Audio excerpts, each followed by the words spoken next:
Right, as a follow-on to one of the questions we had regarding the night that Andy and his pal were fishing and had the RNLI out, we're at the scene of the crime, as it were. We're here now, and we're going to run through with Andy exactly what happened that night.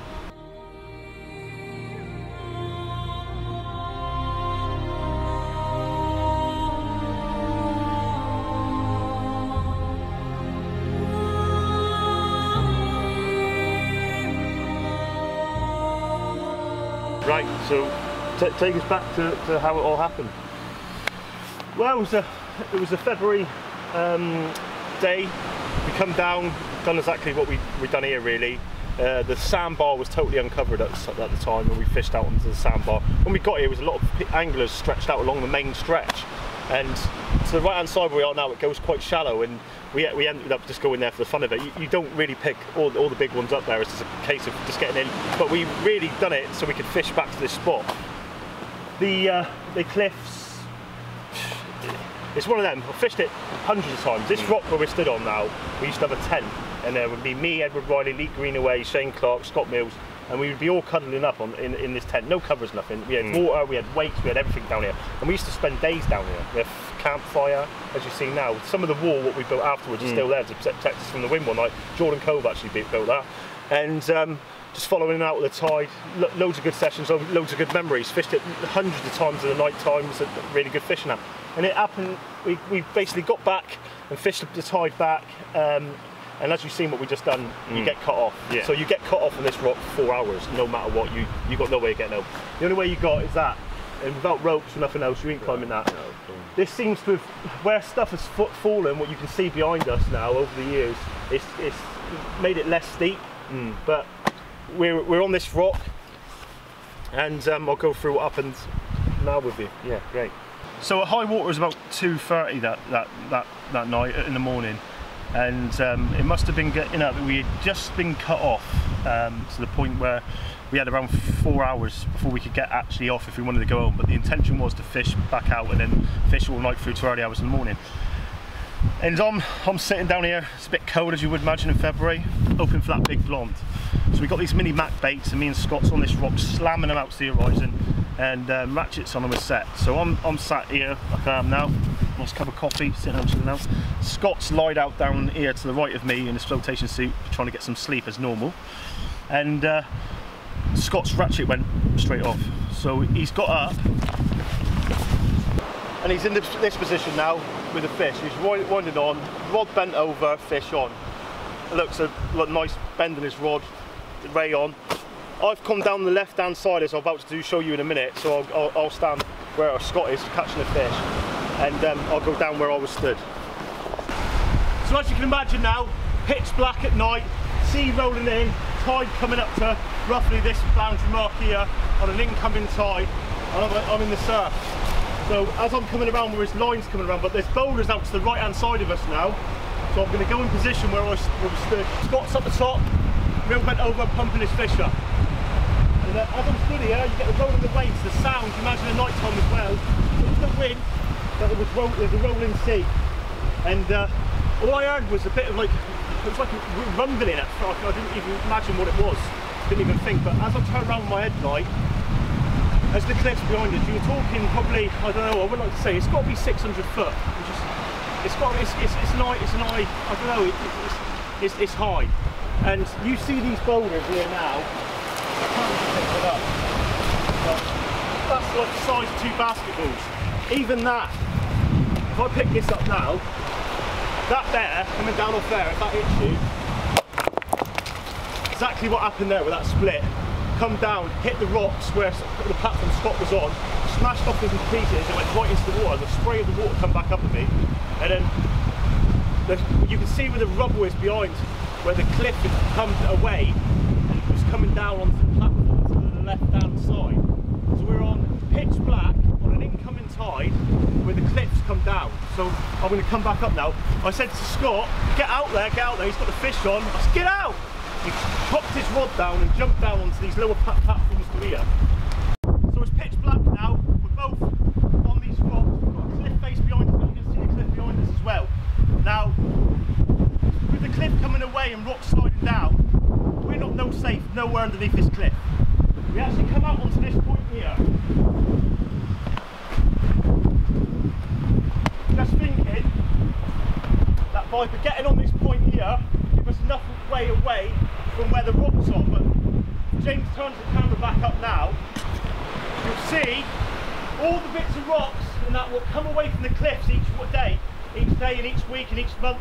And now the cliff over the years, it changes all the time from when the rock falls and come down through. So at that point then, we're in a position. We got options. We stand in the water, we stand on that point, on incoming tide, well, I think it was 11 metre plus tide, so the water's going to come up to this rock face anyway. The only place we're safe are on these ledges away from the water. And with the pitch black, with the cliff face coming down, we've got an option. Same as anybody, you've got to make an option. So we phoned the Coast Guard just to alert them of the situation we were in. And the Minehead crew come out. They basically said on the phone, look, we've got to get you off the rock. It's not safe. Possibly we could have stayed on the rock and chanced it, but you're playing around with your lives at the end of the day. And I think they took about 15 minutes from the phone call to get to us. Well, you imagine, James, you're in a position where it's pitch black. You've got the cliff coming away from behind you. You can see the boulders come from. This has all come from the cliff over here. You stood on this rock and you can see where it come away to the left-hand side. So it's come down off that. It's 2 o'clock in the morning. It's pitch black. You can't see. But our stuff's over here. The initial stuff got rods and bits and pieces. So we had to initially come over as quick as we can, get our rods, get over to that point there. So we've got all our luggage on that point, that one point there. And both of us are stood in waders in the water and then come inside, right? So at that point then, when we had to phone the Coast Guard, it took them 15 minutes to get here. They come round, because of where the rocks are in front, they kept the main boat out there and sent a ribbon to pick us up. Guys come in, pick us up, chuck us in the boat, chuck some fishing gear in the boat, and then tuck around and drop us off at a safe destination. Basically, it's one of them. It put me off fishing here at night. I fished it at night a couple of times since, and every time I come here, I have it in the back of my mind. Yeah.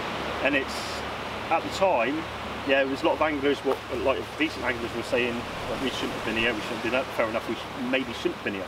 It was a case of, we knew the fish were in, we knew we'd get the fish, Scott obviously got one on, but it was just unseen. We used to fish it in these conditions. I've been here at New Year's Eve and Christmas Eve before, in the middle of winter fishing here, and it's one of the risks, with what I do with fishing, a lot of guys do fishing, we're always taking risks coming down cliff faces and stuff like that, and after that, we've done a fundraisers and raised some money for the relive. I've done a couple of them over the years, and it's something which I've learned from, and I think it's a good thing to put across to people. When you come across these situations, and we do some silly things from time to time, anglers, and if you ever have an accident or come too close to that, you need to take that on board, and it's something that I've took on board, because the fish is never worth your life. No, you know what I mean? Never worth your life. And that day, we were very lucky, I believe, because the size of the boulder, even at our feet there, if that had come down and that had hit him, it must have missed him by about, I don't know, metres.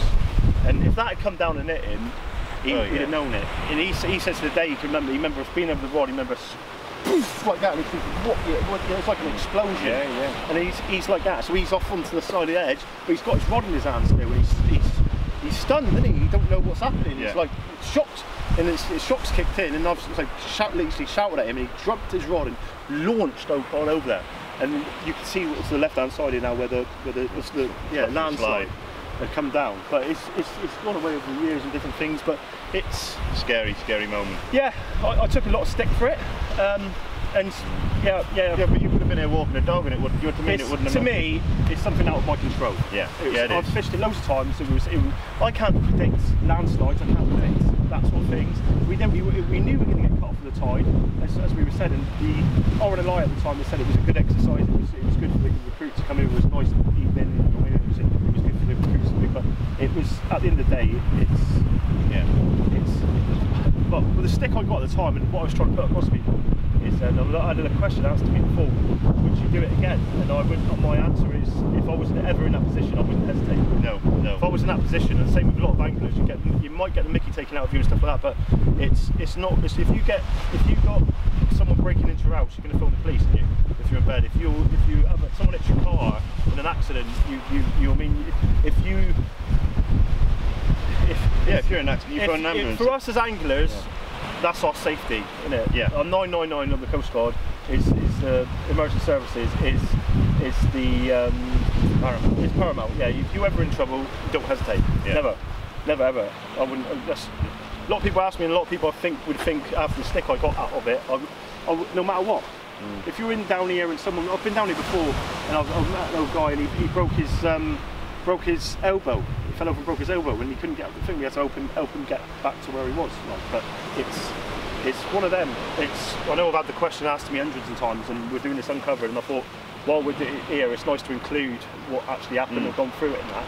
And I've learned a lot from it. I was younger, foolish. You're trying to chase these fish. You want big fish and that. And at the time, for me, that was the main key. I wanted a big raise.